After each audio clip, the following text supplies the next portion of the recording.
दिन की रोशनी में जुगनू की जिद करें, बच्चे हमारे अहद के चालाक हो गए।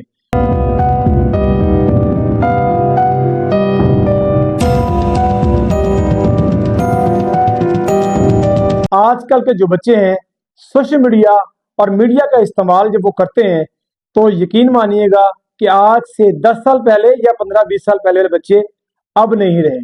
अब बच्चों की तरबियत के लिए कुछ असूल व ज़वाबित हैं जिनकी पैरवी करना, जिन पे अमल करना इंतहाई ज़रूरी है। 4 मैं पॉइंट्स बताऊंगा आपको। ये 4 बातें आपने कभी भी अपने बच्चों के सामने डिस्कस नहीं करनी। 2-3 साल से लेके 12-13 साल तक के बच्चों को आपने इन 4 बातों का इंतहाई ख्याल रखना है कि उनको बिल्कुल नहीं बतानी, वरना नुकसान हो सकता है। नंबर 1, आप अपनी दौलत, अपने पैसे, अपनी रकम या अपने जेवरात कहाँ रखते हैं, किस अलमारी में महफूज करते हैं, किस दराज में रखते हैं, आपने बच्चों को नहीं बताना। और ना ही आपने बच्चों के सामने अपने पैसे किसी जगह पर रखने हैं। देखिए, मैं कतन ये नहीं कहता कि आपके बच्चे ईमानदार नहीं है, बल्कि आप सोचते होंगे कि हाँ वो बहुत अच्छे हैं, वो उनको पैसों का पता भी है, फिर भी वो वहां से नहीं उठाते। बट जैसे कहा जाता है कि वो सारा दिन घर पे नहीं रहते, वो पढ़ने भी जाते हैं, वो स्कूल भी जाते हैं। वहाँ रंग बिरंगे जब स्टूडेंट्स से मौजूद होते हैं, मुख्तलिफ फैमिली से बच्चे आए होते हैं, कुछ अच्छी फैमिली से होते हैं, कुछ मीडियोकर, और कुछ ऐसे फैमिली से भी लोग होते हैं जिनके बारे में कोई राय देना हो तो वो अच्छी राय नहीं होगी। तो मेरा मानना यह है कि बच्चों के सामने आप बिल्कुल पैसे मत रखें, भले वो आपके सामने बड़े ऑनेस्ट हैं, उनके सामने कभी ऐसा काम ना करें, क्योंकि ऐसा ना हो कि एक बार का नुकसान हो और आप पछताना पड़े।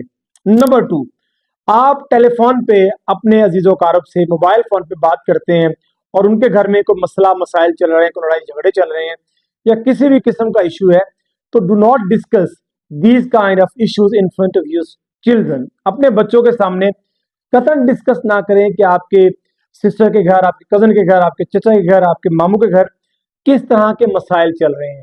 याद रखिए, ये इश्यूज, ये मसाइल आपके बच्चों पर नेगेटिव इम्पैक्ट डालेंगे और जिसका बाद में आपको खुमियाजा भुगतना पड़ेगा।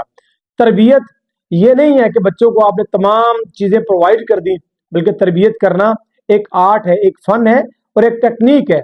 इस पे आपको काम करना होगा, वरना आज का बच्चा हमारे दौर के बच्चों से बहुत ज्यादा डिफरेंट है।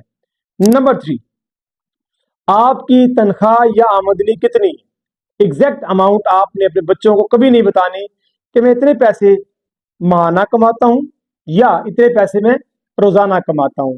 याद रखिएगा, इसका भी साइकोलॉजी कहते हैं नेगेटिव इम्पैक्ट होता है, क्योंकि बच्चे अक्सर पूछते हैं कि पापा आपकी सैलरी आई नहीं आई, कितने पैसे आए। क्योंकि जब वो हमसे कोई चीज मांगते हैं तो हम उन्हें कहते हैं कि बेटा सैलरी आ जाएगी, देन आपको ये ला देंगे। अब सैलरी कितनी आएगी, कब आएगी, जब इस चीज का आपके बच्चों को इल्म होगा तो यहाँ प्रॉब्लम आ जाएगा, क्योंकि वो डिमांड्स करना शुरू हो जाएंगे कि मैंने ये लेना है, मैंने ये लेना है। अगर 4 बच्चे हैं या 5 है तो आपस में डिस्कस भी करेंगे। लिहाजा आपकी आमदनी कितनी है, इनका इल्म बच्चों को नहीं होना चाहिए। सिंपली आप उनसे कहेंगे बेटा आपको जो चीज चाहिए वो आपको मिल जाएगी, कोई प्रॉब्लम नहीं है, वक्त आने दे आपको जरूर मिलेगी अगर आपको इसकी वाकई जरूरत है। नंबर 4, सबसे इंपॉर्टेंट, पेरेंट्स अगर आपस में किसी किस्म का उनको मसला होता है, मदर है, फादर है, मामा पापा, जब बच्चों के सामने किसी मौजू को डिस्कस करते हैं और फिर उनमें बात बढ़ती तलख कलामी तक पहुंच जाती है तो बच्चे सहम जाते हैं, डर जाते हैं। याद रखिएगा कि बच्चा एक ऐसे फूल की मानद है कि अगर उसको गर्म या सर्द हवा लगी तो वो कुमला जाता है, वो ऐसे मुरझा जाता है कि जिस तरह से फूल मुरझाते हैं, बिल्कुल ऐसे बच्चों का दिल होता है। तो आपकी आपस में लड़ाई अगर होती है तो do not discuss your personal issues in front of them. उनके सामने डिस्कस मत करें। आप उनको अलग रूम में ले जाएं या खुद अलग रूम में चले जाएं, उनको अलग बिठा दें, फिर आप डिस्कस कर रहे चीजें। अगर आप फिर डिस्कस करेंगे तो आप दोनों का मसला उन तक नहीं जाएगा। मैंने बहुत सी ऐसी फैमिलीज को शैटर होते देखा है। देखिए, अगर आप छोटे बच्चे थे और अब आप बड़े हो गए हैं, यंग हो गए हैं, किसी न किसी फील्ड में काम कर रहे हैं या पढ़ रहे हैं, तो आपके बचपन का असर अब तक आपकी पर्सनैलिटी में मौजूद होगा। अगर आपने अपने पेरेंट्स के होते हुए घर में कुछ ना कुछ ऐसे प्रॉब्लम्स फेस किए हैं जिसकी मतलब आप कह लें कि अपनी मदर या फादर के दरमियान कुछ झगड़ा था, अगर आपने फेस किया है, इश्यूज ये फेस किए हैं, تو یاد رکھیں ان کا اثر اب تک آپ کی پرسنالٹی اور آپ کی لائف پر ہوگا، اور with the pace of time یہ کم تو ضرور ہو جائے گا بٹ یہ چھاپ موجود رہتی ہے۔ لہٰذا سب سے امپورٹنٹ بات، اپنے پیرنٹس جو ہیں بچوں کے سامنے پیرنٹس آپس میں کسی قسم کی کوئی ڈسکشن مت کریں، الگ بات کریں، اور نارمل رہنے کا آپ بہانہ ہی کر لیں، ایکٹنگ ہی کر لیں، بیکاز میں سمجھتا ہوں کہ parents and teachers are actors, you can say. Thank you so much.